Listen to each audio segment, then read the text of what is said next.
संपादकीय। क्या पैसा ही आज की व्यवस्था का नया भगवान है? एक व्यवस्था जो न्याय, शिक्षा और जीवन के अधिकार को भी नीलाम कर रही है। आज हम जिस समाज में जी रहे हैं, वहां एक कड़वा सच हमारे सामने नग्न रूप में खड़ा है। पैसा इक्वल्स अवसर इक्वल्स शक्ति। यह केवल एक वाक्य नहीं है, बल्कि उस खोखली व्यवस्था की बुनियाद बन चुका है जो अमीर और गरीब के बीच की खाई को हर दिन और चौड़ा कर रही है। हमारा संविधान कहता है कि जनता मालिक है, लेकिन जमीनी हकीकत यह है कि जिसके पास पैसा है वही मालिक है। न्याय की तराजू या पैसों का खेल? क्या हमारी न्याय व्यवस्था वाकई सबके लिए समान है? यदि आपके पास पैसा है तो आप नामी वकील कर सकते हैं और आपके केस जीतने की संभावना कई गुना बढ़ जाती है। लेकिन एक गरीब इंसान, वो एक अदद अच्छे वकील के लिए अपनी पूरी जमा पूंजी गंवा देता है और सालों साल तारीखों के चक्कर में भटकता रहता है। यहाँ तक कि जमानत भी पैसे पर निर्भर है। अमीर बाहर खुले में घूमता है और गरीब जेल की सलाखों के पीछे सड़ता है। लोकतंत्र या धनतंत्र? चुनाव और राजनीति आज जनसेवा से ज्यादा पैसों की प्रतिस्पर्धा बन गए हैं। जिसके पास पैसा है वो विज्ञापनों और प्रचार के जरिए मतदाताओं को प्रभावित करता है।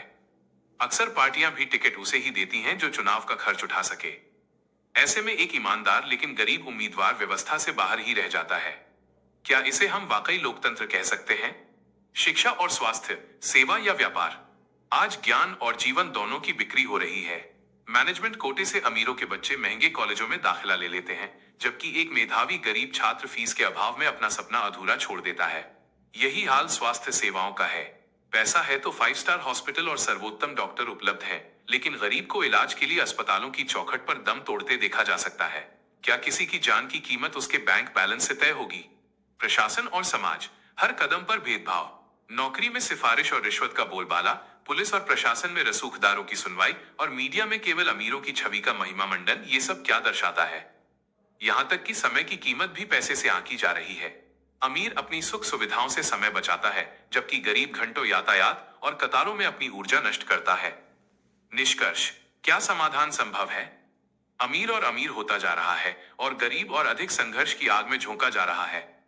इस पूरी अव्यवस्था का मूल कारण पैसा है।